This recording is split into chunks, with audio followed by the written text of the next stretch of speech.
¿Qué es la lepra? ¿Cuál es su diagnóstico? ¿Cuál es su tratamiento? Se lo vamos a preguntar de inmediato a un especialista. Justamente estamos en contacto con Luis Miguel Noriega, él es doctor, infectólogo de la Clínica Alemana. Doctor, muchas gracias por este contacto. Y partir con eso, tal vez la primera duda que tiene la gente, ¿cómo se contagia? ¿Qué tan fácil podría ser que esto genere nuevos casos en nuestro país? Bueno, respecto al contagio de la lepra, es un tema que no se conoce absolutamente los mecanismos por los cuales esto ocurre, pero el conocimiento habla de que es transmitido a través de secreciones respiratorias, de las gotas que uno expulsa al hablar o de un contacto muy estrecho con lesiones. La verdad es que es de muy baja transmisibilidad. Un enfermo requiere estar al lado de otras personas por tiempo prolongado, muy cercano para poder ser transmitida. Doctor, ¿cuán preocupante es que surjan estos casos de lepra en Chile, una enfermedad que había sido erradicada de nuestro país? Se tenían solamente registros de algún caso hasta el año 95 en Isla de Pascua, pero era algo que prácticamente había desaparecido de nuestra zona. ¿Cuán preocupante es que esto vuelva? Todavía no se tiene claro cuántos casos confirmados hay. Se habla de 1, 2, hasta 4 casos ahora. Yo creo que el hecho de que haya una internalización, que haya migraciones, nos va acercando a enfermedades que están dándose en otras partes del mundo. La lepra es una enfermedad que está confinada en países que tienen bajo nivel de desarrollo, bajas condiciones sanitarias. Yo creo que es una cosa a la que hay que ocuparse, pero no es una situación epidemiológica alarmante, no es una situación que deba generar ningún tipo de alarma. Le vuelvo a repetir lo de antes. La inmunidad natural contra esta enfermedad protege en forma segura al porcentaje mayoritario de la población.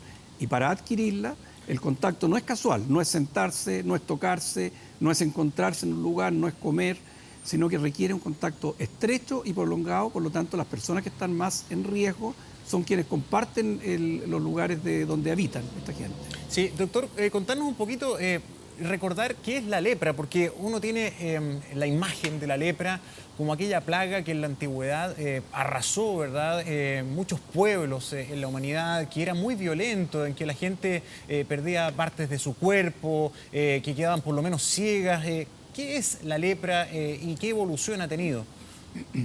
Bueno, la lepra es una enfermedad producida por una bacteria especial, una bacteria que se llama Mycobacterium leprae, que es similar o pariente al menos de la Mycobacteria tuberculosa, pero, como les decía antes, mucho menos transmisible.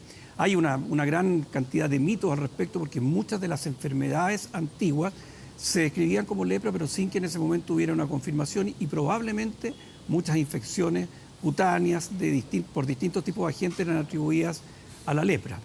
La lepra se manifiesta fundamentalmente con lesiones cutáneas y que comprometen las partes superficiales y más profundas de la piel y también dañan los nervios. Gran parte de la pérdida de los miembros, de los dedos, de pedazos del cuerpo, estaban dados porque el daño a los nervios genera una pérdida de la sensibilidad, y posterior a eso se producen lesiones, heridas que generan muerte de esos tejidos por infección o por pérdida de cuidado de las lesiones que se generan al no tener sensibilidad. Entonces, yo diría que la lepra es una enfermedad que se ha ido reduciendo en el mundo, está circunscrita en lugares muy pobres y que es difícil de transmitir, y por lo tanto uno no debe esperar que esto se produzca una epidemia ni un brote significativo. Doctor, sí, justamente usted lo decía, y en Brasil, si no me equivoco, en las regiones donde más casos se han registrado. Pero acá en nuestro país, si ya estaba erradicada hace 20 años que no se conocía de algún nuevo paciente, ¿teníamos los tratamientos para poder tener a estas personas con los medicamentos necesarios? Sí, los tratamientos que se usan para la lepra son drogas que también tienen otras utilidades, por lo tanto están disponibles. Son drogas que se usan en distintas patologías, para la tuberculosis, hay otras que se utilizan para modular el sistema inmune, que están disponibles en nuestro país para utilizarlo en otras enfermedades, y que en este caso se usan para tratar la enfermedad. Que además es importante decir que una vez que se inicia el tratamiento, incluso con contacto estrecho, la transmisibilidad baja después de unos pocos días de estar recibiendo las pastillas. Doctor, y justamente al respecto, según tengo entendido, no todos los pacientes que puedan estar diagnosticados con lepra contagian, y no toda la gente es susceptible a este contagio. Claro, la susceptibilidad a este micobacterio es baja, o sea, más del 90% de la gente tiene inmunidad que lo protege de la infección, puede recibir la bacteria, pero su organismo la controla. Los mecanismos de esto no son totalmente conocido. Además, teóricamente, y esto es algo que también está en evaluación, la vacuna que se utiliza para la tuberculosis pudiera tener como efecto una protección, por lo menos en los primeros años, contra esta enfermedad.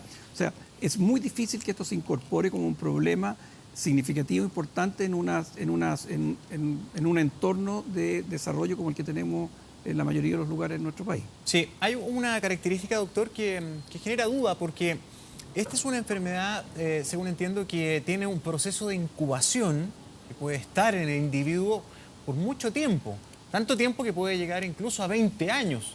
Entonces, sí, ¿cómo se hace para los mecanismos de detección, de alerta de la salud pública, para tener un real panorama de esta situación? Porque si la incubación es tan larga, es difícil hacer una estimación, ¿no? Sí, absolutamente. Yo entiendo la preocupación que usted manifiesta y es real que uno pueda tener ese temor inicialmente, pero hay que pensar que esto, tal como usted dice, puede tener una incubación muy grande, pero muy poco transmisible. Por lo tanto, solo las personas que han tenido un contacto estrecho y prolongado deben ser sometidas a evaluación.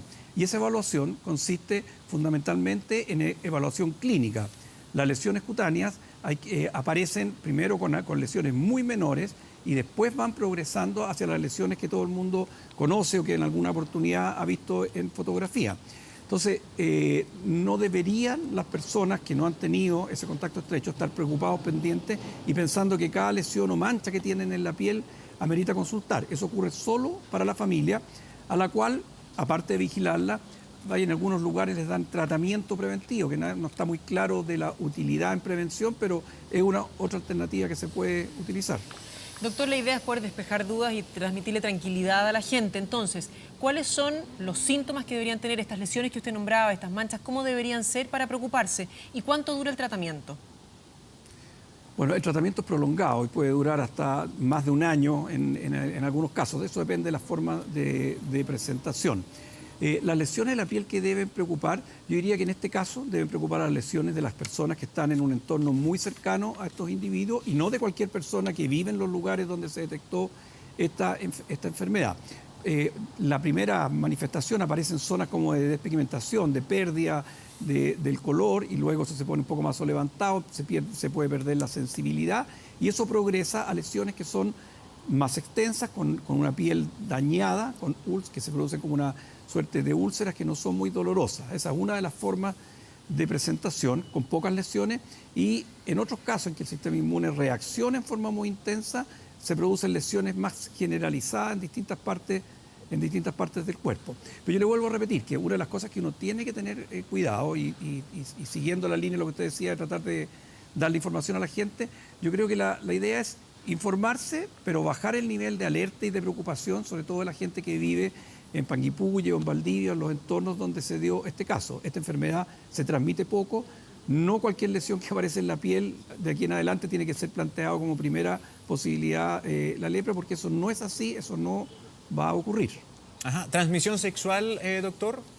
No existe transmisión sexual en esta gente. Esta es una gente que es intracelular y que no tiene paso, digamos, a través de secreciones sexuales.